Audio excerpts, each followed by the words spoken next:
Hello, everyone. Thank you so much for joining us for our Differo podcast. My name is Eddie, and I'm the owner of Differo. Alongside here, I have Pete, who's a non-exec director at Differo.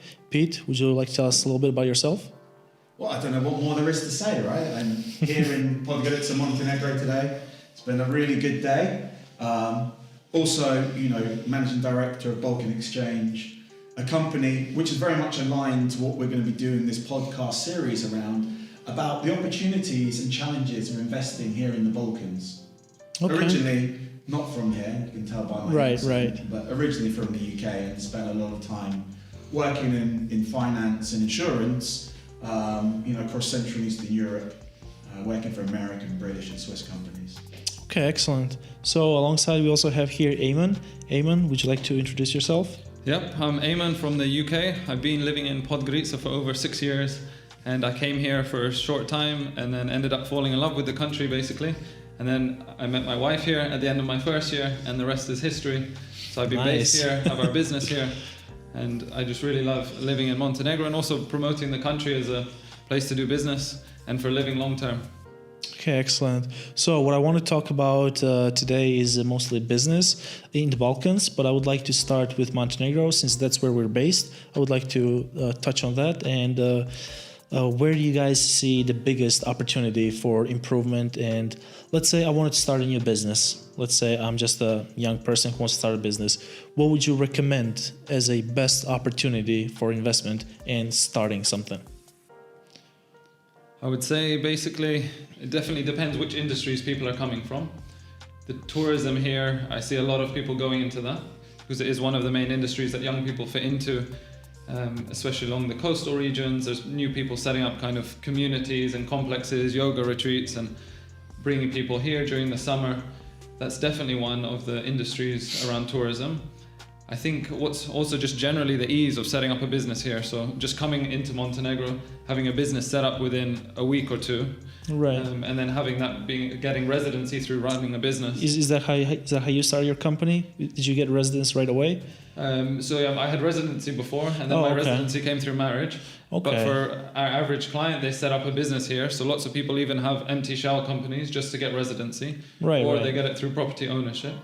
And then in terms of other industries, I think there's a broad range of industries that people are looking into. So they're talking about the digital nomad visa here, like Croatia just started.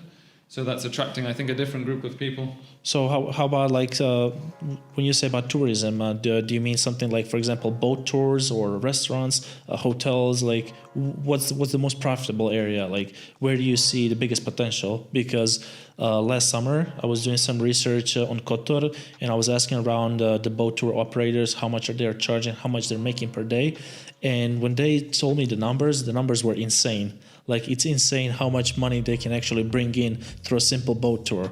Let's say there's 50 people on the boat. They all pay 50 euros per person for a 3-hour ride. Yeah, that's a lot of money. I think there's lots of opportunities that sit here within Montenegro, but I think you have to take a step back around why Montenegro. Does Montenegro market it itself well enough to the international community? I mean, obviously, we're sitting here doing a podcast in a country with beautiful lakes, mountains, but we're doing it in a room. But, if you put Montenegro on TV, for people to see the beauty, whether you like wine, like I do, passionate about, or that we have the lakes here, we have the mountains, the ski resorts, and the sea, the lifestyle, I think people's mindsets changed out of COVID. I think, as people get used to working from home, more digital nomads, they're like, why do I need to be in an office 5 days a week? It makes sense. We're here, you're in touch with nature. I think everybody has kind of got bored of streaming all their films because they spent 2 years streaming a lot and they want to be in touch with nature again and people.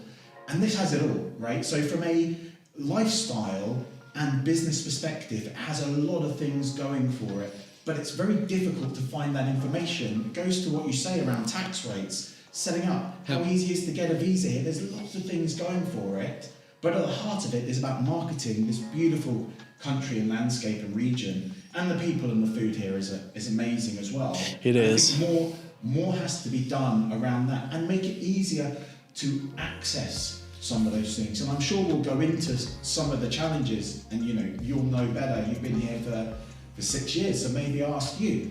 One of the problems I see here in the Balkans is the bureaucracy. There's always one more form to fill in, whether it's banking, tax, or setting up your company, residency. You've been here now for a period of time. How have you seen that change over that period of time? I've definitely seen an improvement. I think one of the positives, if we can say, of Corona that came out, is it pushed people to digitalize a lot more. And here was very far behind. And I think without Corona, we would still, like Montenegro, wouldn't have progressed as much as it did. COVID changed a lot, especially with Montenegro and digital. It just changed so much. Yeah. So simple things like getting bills into your name before, and now you have to partly do that again. You can obviously do this online and through emails, but before you'd have to go into offices and get a lot done. And like you say, there's always another form and a piece of paperwork. And now they've just simplified a lot of that. I think now you can even register a business online for a local person. And just generally, I think that's becoming just the process, just trying to simplify the processes. I think there's definitely a much more to go in terms of simplifying the processes and making that ease of business. The process is there. The process is there. They've developed it. They have platforms. So I can actually start a company digitally right now. But it's not that simple. It's very difficult to navigate. Definitely, it's a start, though. Exactly, it's a good start. But before COVID, nobody even thought about that. I mean, if you want to start a company online, obviously you look to the US and Estonia. Everywhere else, it's in your mind, it's all traditional. So Montenegro is taking a good step, actually a big leap ahead towards digitalization. And I think as well here, it's just about getting connected to the right people.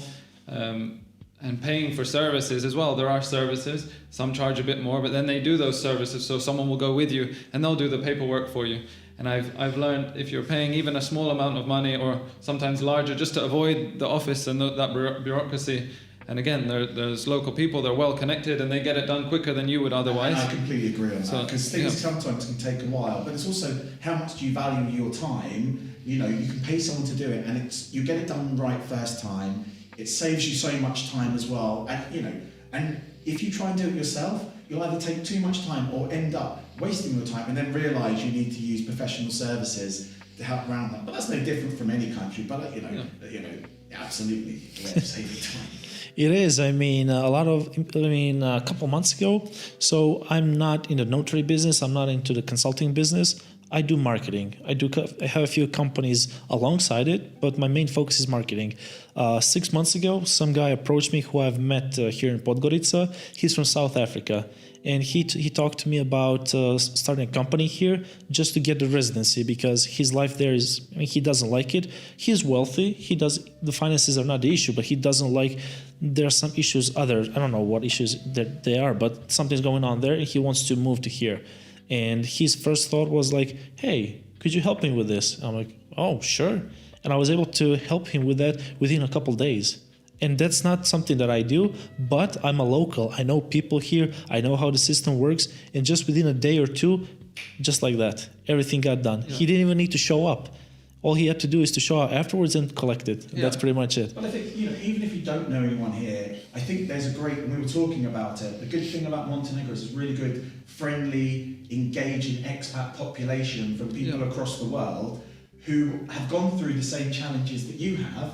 And whether that's using the Facebook groups or just your informal networks when you go to a bar or you're in the gym and just connecting, what you find with the expats here in Montenegro is they're more than happy to share their experiences and their recommendations of good notaries to use, good lawyers, and I'm sure you found the same. Yeah, and that's something I appreciated wholeheartedly when I came here. People gave so much time, both locals and expats, to me when I came just to get the ropes. And also 6 years ago, there wasn't as much knowledge available as there is online. Like you said, there's now Facebook groups, there's like 20 WhatsApp groups, and there's literally new ones starting every day. And people help me so much.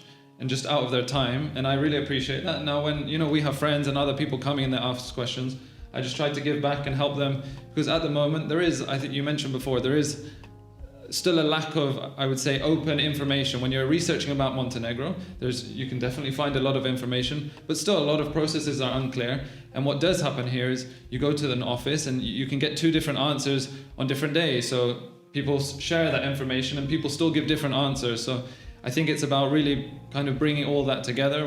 Lots of people are now working on that to collate lots of different information and trying to standardize all these procedures and just to make this process a very standard process that everyone's following the same procedure.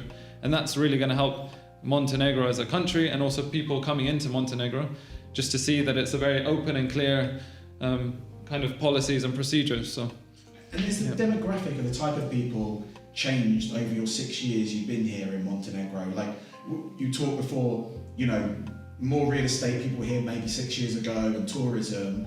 And I guess Montenegro is not too dissimilar to other countries who are seeing this shift to digital nomads coming into the country.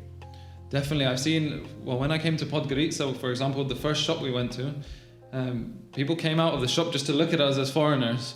It was like just interesting for them that they'd seen foreigners and we were speaking English. Talking about the diversity in general and changing, and those have changed. So I guess you've been here most of your life. You went to the US. You've been here 6 years. Whilst there's a lot of positives, I'm assuming, of all these people coming, have you seen any negatives from people coming into the country, and whether that's to look for an easy way to get a visa or just the jobs that are coming in and the change that's had? Is there any negatives? There's so many. I mean, there are a lot of negatives. Of course, they're trumped by all the positives, but there are so many negatives here in Montenegro. We already mentioned a few of them. With the legal system here is very difficult. But I'm not talking about that. I'm talking about by people moving to this country.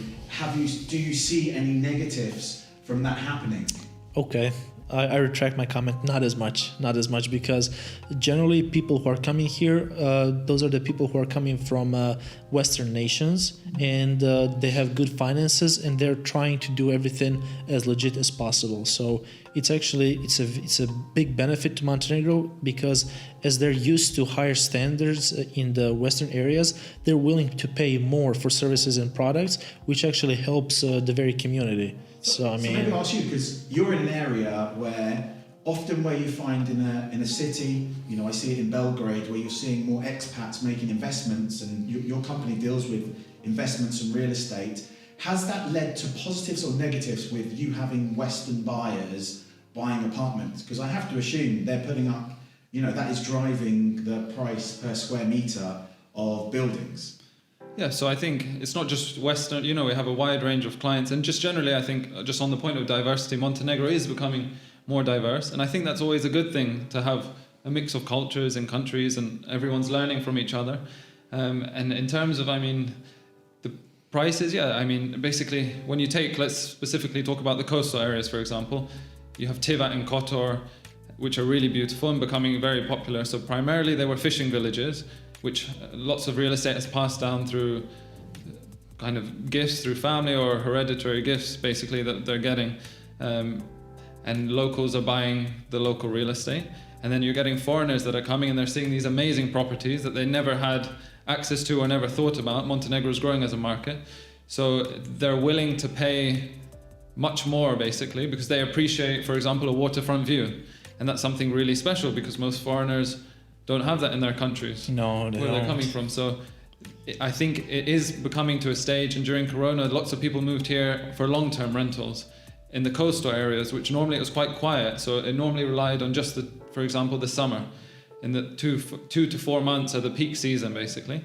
And now you're getting these people renting through long-term throughout the year, which are mainly digital nomads, entrepreneurs that have higher budgets and are willing to pay more for those places. So, in the long term, it can come to the fact that locals are being outpriced in some of these areas.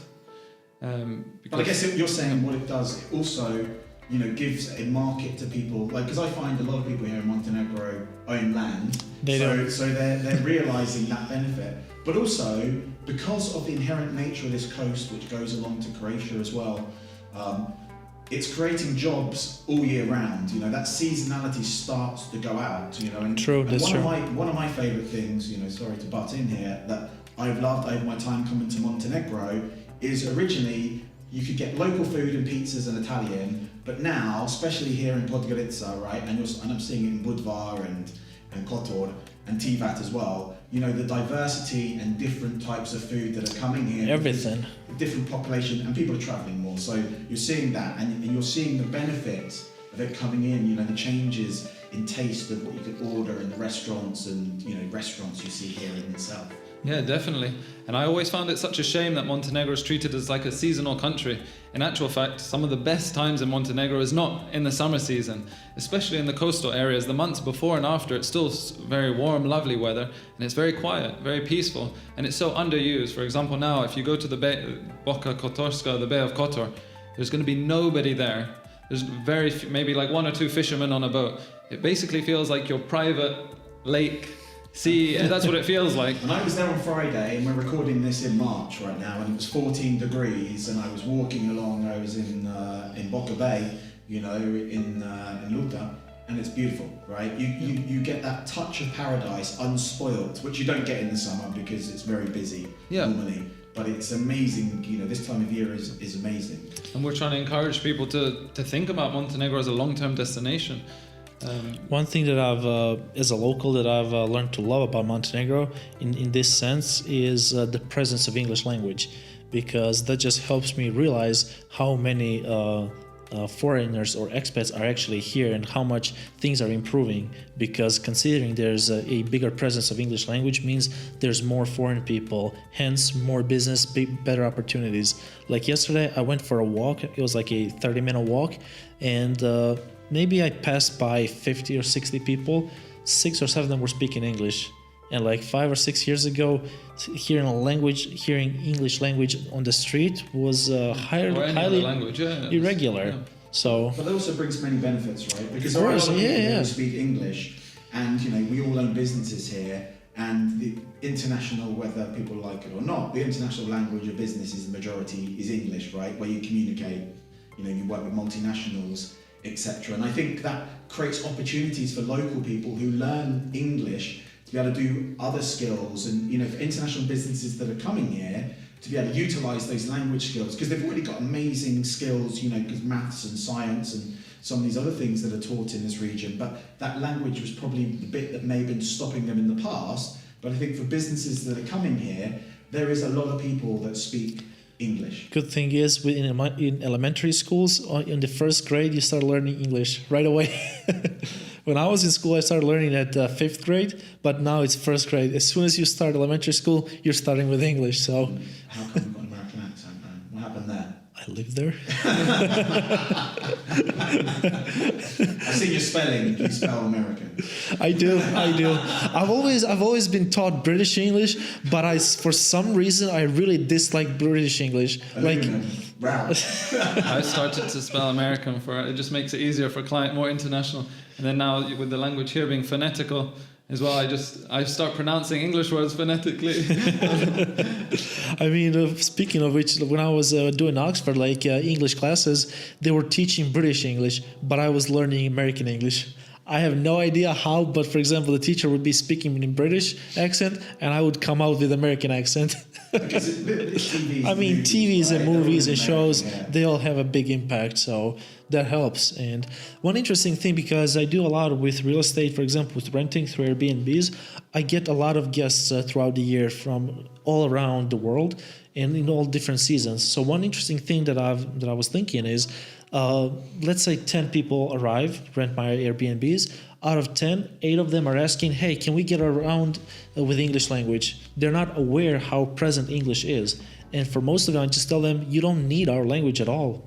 No matter where you go, you'll be able to get away with English language. Because, for example, especially Podgorica and the coast, everybody speaks it. You go to the shop, you say you're paying with phone, and they'll bring you the thing that actually scans. But before you'll be explaining using translator this and that, it just wouldn't work. So I don't know if you know the joke, but you do from Only Fools and Horses, and obviously it's a big popular one here. We have a theme pump, Only Fools and Horses here in Podgorica, but English people historically have been really bad at learning languages. So what we do is just raise our voice if someone doesn't understand us. I want one of those. So, you know, that's normally how British, and you know the joke of how British people are supposed to learn a language. Like if someone doesn't understand your English, just say it louder in English. That's good to know. That's good to know. So yeah, I mean, we've talked a lot about improvements in Montenegro, the benefits, but let's talk big picture here. I mean, Montenegro is a small country, whether we like it or not.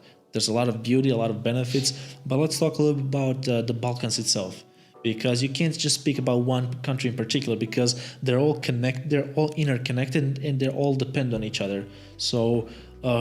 About all of these things that we've already talked about. This is where we get into the danger zone and we're going to start talking about politics. No Okay. politics, no Just politics. wanted to check. No, I mean just business. I mean, for example, I'm gonna use you as an example. You've been running a business out of Serbia, and you've been running into the same issues as we do here in Montenegro. A lot of small items that are just like too difficult to handle. But now you've moved to Croatia. I mean, you're thinking of moving to Croatia. Why is that? Like, what's the benefit of leaving the Balkans or getting into the EU? So Croatia is in the Balkans. I saw it the other day when I was in Herzegovina, so I know it still exists, right? And I mean, okay, it's part of the EU now, and being British, I'm not supposed to want to be based in the EU. That's why I'm asking. So that's a bit. Look, the thing for me is, I want to focus on my business. I don't want to be focusing on the admin.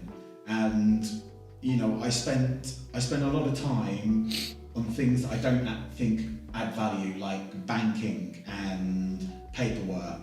Just these kind of admin tasks that do not add value, and I don't enjoy doing, if I'm honest. And I have my own business because I want to enjoy what I do. So I can choose what I want to do. And also, if you're doing admin, I can't be working with clients and other things. So, that's just a frustration for me. But I would love, if people listening, to help, be a voice, and if we can do it all together, about, little things there's just little steps that need to improve, and it make everyone's life here a lot easier, and that might be just education around digital banking, It wasn't until I came to the Balkans it was the first time I'd been to a bank branch in over 10 years. I mean, things like that, I don't have the time. When you're running a business, a small business like we do, you have to give up a morning to go to a bank branch, and that must be similar for you. Like, before you came here, when was the last time you went to a bank branch? Before you moved here? I think once, because I forgot my PIN code and I had to collect a new request that. But basically never did it all online. And then here you go into banks and post offices to make payments, basically. But now everything can be done online, pretty much. There's a few things that you still have to do in the bank. But yeah, that's definitely needs to be worked on. And for you, so you're mainly based in Serbia, Croatia, Montenegro, as I understand. Yeah, I do in North Macedonia, Bosnia, and Albania, etc. What's the difference that you see in the bureaucracy? Is it easier in Croatia? Yeah, because it's part of the EU, right? I mean, it's harder to get the visa to live there, when you're from a third world country like the UK, and, you're not recognised. I like to joke about that. But, I see Serbia and Montenegro is very similar, having similar banking systems, historically, very aligned countries. I think we all know about the challenges of Bosnia and Herzegovina and the Republic of Srpska, etc. We don't need to go into that. People can Google some of the challenges, but there are challenges from being, if you're in the Federation, trying to work in the Republic of Srpska, and if you're in the Republic of Srpska, like in Banja Luka, trying to do business in Sarajevo. So it's there's a lot more complications that sits around that. But, and I think when you're dealing with, but one thing that's similar across all of that, whether it's Kosovo, Albania, North Macedonia, Serbia, Montenegro, and Bosnia, is there's a real undercurrent of amazing entrepreneurs and talent here who, their prior generation just thought the only way to get a better life is to leave these countries. But what I'm seeing, I'm heartened by, is the more and more people are, I don't know if it's patriotic, or realising in this digital age, actually, why do I need to leave this amazing country where I can go to the coast or to the lake or to the mountains, and have great food and be near my family? They want to make a difference, and I think that's the exciting part about the Balkans right now, is people are passionate about starting their own business and realising, actually, I can't rely on somebody else to give me a better life, but I'm smart, I've got great ideas, and taking that risk. I think Balkan people have started to be real risk takers and realising. I'm glad you brought that point up. That's an interesting topic. Like the biggest trend that's been happening the last 5 years or so, everybody's leaving. Everybody's leaving, not just Montenegro. Everybody's leaving Serbia, Bosnia, Macedonia. Everybody's leaving for Germany, Norway, Denmark. Everybody's trying to get away to find better life. But what I'm noticing, that's not you. As a young person, you don't necessarily need to do that. Instead of going there and getting you also notice people coming back, right? They realise. This is what I was going to say. You realise that Yeah. life isn't always good. You look at the top line, and you may get 4 times more salary, but your lifestyle's 4 times as much. So you're still doing the same thing you would be doing here. You're just seeing getting lots of people coming back, and that's really inspiring to see. Because over the few years, seeing lots of people that lived abroad or studied abroad, and they're passionate about their countries, and it's really good they had that experience. Now they're seeing what's missing, and they're coming back here, and they're trying to push the country forward. And I think this is the generation that's really going to take Montenegro to the next level. We are. But they're seeing ideas that they've had in other countries, whether that's the US, Germany, Austria, the UK, and they're bringing those ideas back. And I think that's what's inspiring. That's actually an excellent approach. I know there are two German brothers. There's a story I read like 2 years ago. There are 2 German brothers, like they're business gurus or whatever, and all they do is they copy American businesses like McDonald's.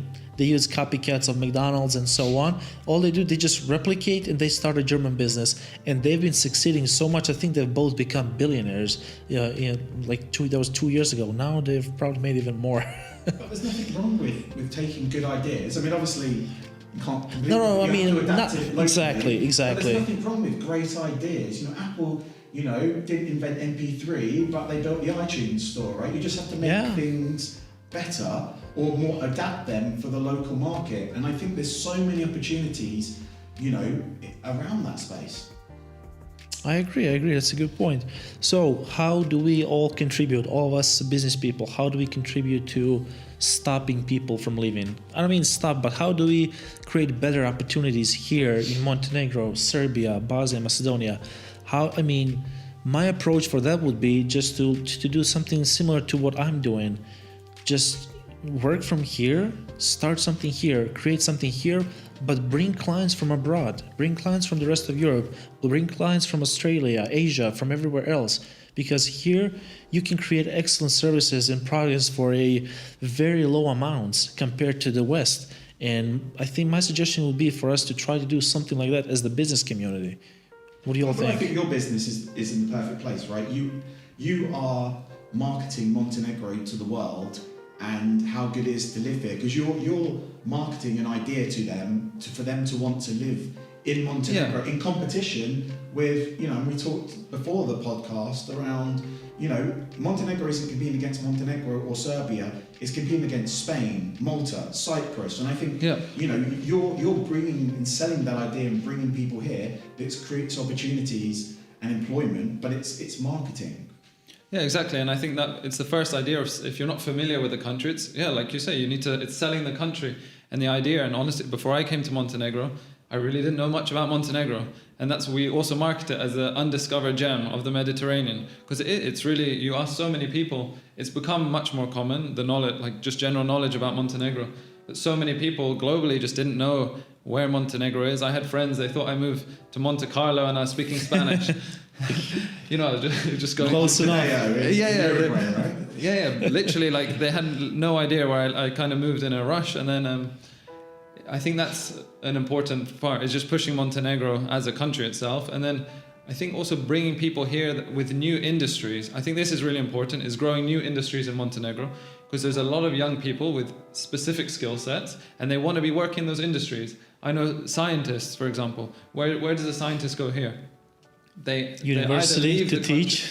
A university to teach. They leave the country, or they're working as a sales agent for some real estate project, or in some kind of foreign, basically something that's completely unrelated to what they do, but they're passionate about science and they would be able to push that forward in the Balkans.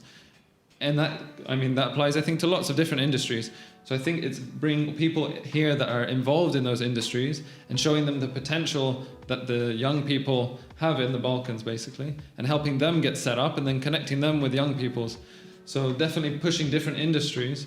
There's a lot of potential in Montenegro for that, for growth within new industries. I think agriculture, the science industry, lots of others as well. And I think the government probably would be open-minded to doing that. It's not my area of expertise. I mean, I think they fail in a certain regard of promoting and advertising it and, open for business. I think, I'm hoping Montenegro realises following COVID, you can't rely just on tourism. You have to diversify away from that. And I think before, because it was going so well, that maybe the Montenegrin government kind of rested on their laurels and just thought, right, we've just got all these new hotels that are opening up. We've got the Regent, we've got Porto Novi development, the one and only. We've got all these hotel chains. We can just make lots of money out of one industry, and then it just became so over-reliant that we all saw when we were here, in the summer of 2020, and we all know lots of people that, their whole lives were shattered because, they make so much money during that 5 months of the year to enjoy the rest of their life. So normal people's lives change completely because they realise that actually can't just rely every year those 5 months of the year that's going to get me by for the rest of it. And the government hopefully realised you can't just be over-reliant on tourism. We need to diversify, and it goes to your point about advertising how good it is here and drawing those businesses in. Yeah. So one thing that I've been thinking about since I'm in marketing, maybe 4 or 5 months ago, I started seeing all these videos, the ads on YouTube and Instagram everywhere showing up about Turkey. I didn't express any special interest to go to Turkey or search anything about Turkey, but it just started showing up. And I was thinking, why is Turkey here? And then I realized it's sponsored by Turkish Airlines. So my suggestion to the government, one thing the government could do to improve all of that is, instead of just working on their own to promote the Montenegro, which they aren't doing as much, they could be using private companies to incentivize them to promote Montenegro in some, I don't know in which way, maybe with helping with funds or maybe with some tax reliefs or something.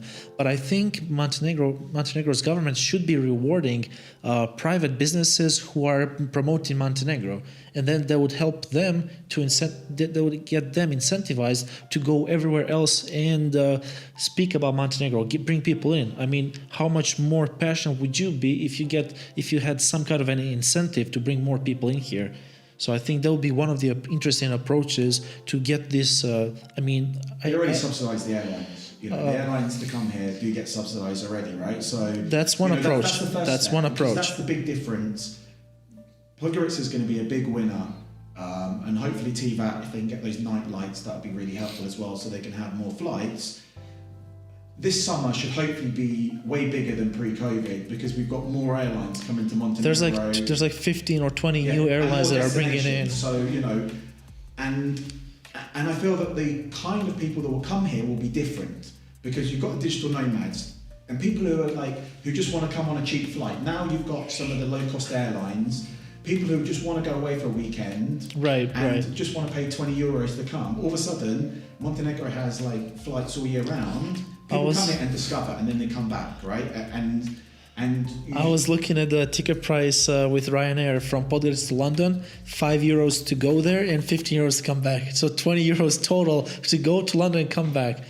Come on, that's a ridiculously low price. So I'm pretty sure that's gonna bring a lot more people in than before, because that's even cheaper than a train ride from one city to another. So I think that's cheaper than the train from London to Manchester. There you go. Sure. £60-70. That's cheaper from London to a lot of places. Look, one of the other things I think COVID could be a benefit to the Balkans is nearshoring, because I think people have seen some of the challenges around their supply chains, in new construction, etc. Where things are coming from the Far East or the Middle East or in Africa, etc.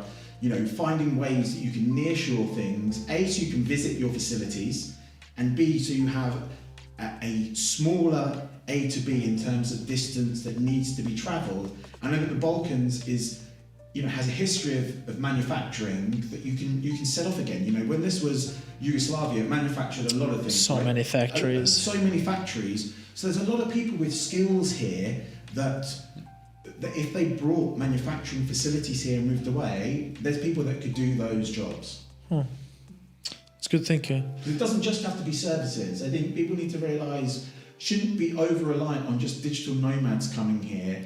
There's got to be sustainable industries that invest locally, going to pay taxes locally. You have to give them incentives and tax incentives on the land to build the warehouses. But there's more than capable people here who are expats and Montenegrins who can help them. We have a map that hopefully you can see. It doesn't have to sit around the coast or Podgorica. There's other parts of the country where there can be manufacturing facilities here and make investments in those areas. Yeah, and primarily, as I understand it, was the north of Montenegro had like the largest industry there. My hometown, Bielopolje, it had 3 factories. Up there in the top yes, right, yeah. Top right there. Yeah. It had 3 massive factories that employed about 10,000 people.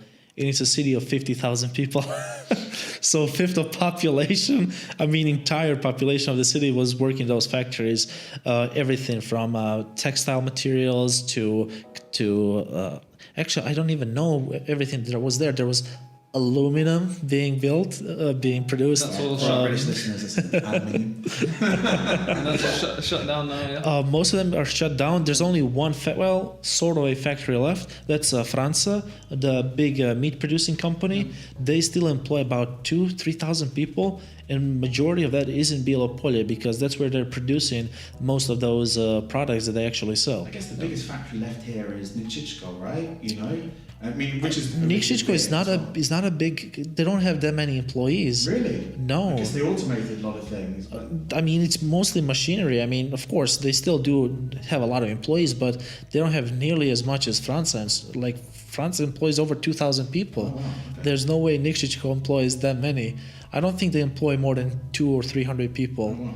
I guess that's from automation, right? But they're a big company, but they mostly don't mostly sell beer. And there's only so much you can do with that. But Franza is so. A lot of people here like to drink beer. It's a good beer. No, I'm not saying I'm against it. I'm just saying it's not as diverse. It's not as difficult to produce as it is with meat. Because with meat you need to have your own animals. You have to take good care of them. You need land for animals, and it's a much different process. Yeah, for example, agriculture generally as an industry, I think is completely underdeveloped in Montenegro. And I see a lot of potential. There's amazing fertile land here for agriculture, and so many things are exported in. Obviously, that's in the interest of some people, but really there's a lot of potential that Montenegro could be feeding a big portion of its population, if not all of it, because it's a small population, just around 600,000 people, which obviously fluctuates in the tourist season. But a lot of food could be homegrown. Volleys invested in the south, in the coastal areas. They've made their own farms and they're selling their own produce now, so it's nice to see that beginning. That's just one industry, and like you say, there's so much for Montenegro to progress in these sustainable industries that are going to grow, not just digital nomads and people visiting on a short-term basis, but really people coming here and investing and creating new industries, or what used to be here, kind of progressing on it. So I guess one of the questions which the world is seeing, not just on supply chain, but skills shortages, people not going back to work. And your company is very much involved in real estate investment. Are you seeing issues with construction, like getting the workers, enough people here to be able to build all the opportunities in construction? I think it definitely depends who you're working with.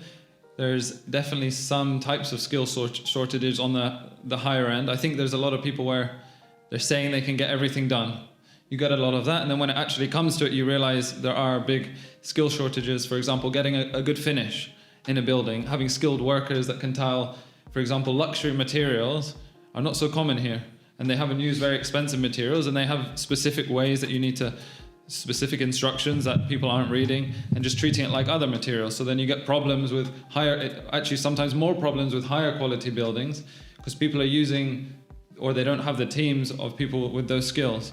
I think that again comes back to the training of local workers, and not realizing not everyone can just do everything, and having proper legal processes where people are trained and registered basically. For example, having registers for electricians electricians, for plumbers, and other people in the skilled industries, having it all regulated, having training courses. So basically, you know who you're working with, where they're trained, what skill set they have. I think that would really help to regulate these industries as well. Okay, thank you so much. I want to thank both of you for being here. I just wanted to summarize this very interesting and quite excellent podcast that we've had. So one thing that all of us here in Montenegro should focus, or not just Montenegro, entire Balkans, is trying to bring better opportunities. Because as we've discussed, bringing more people from mostly the West, it actually brings more benefits than negatives. So I think we should all try to focus on that, to see ways instead of just going there privately, to create partnerships with governmental agencies to make that work, because the best way to achieve something is by working together. So Eamon, thank you so much. Pete, thank you so much for being here. It was an excellent podcast, and hopefully we'll see each other again soon.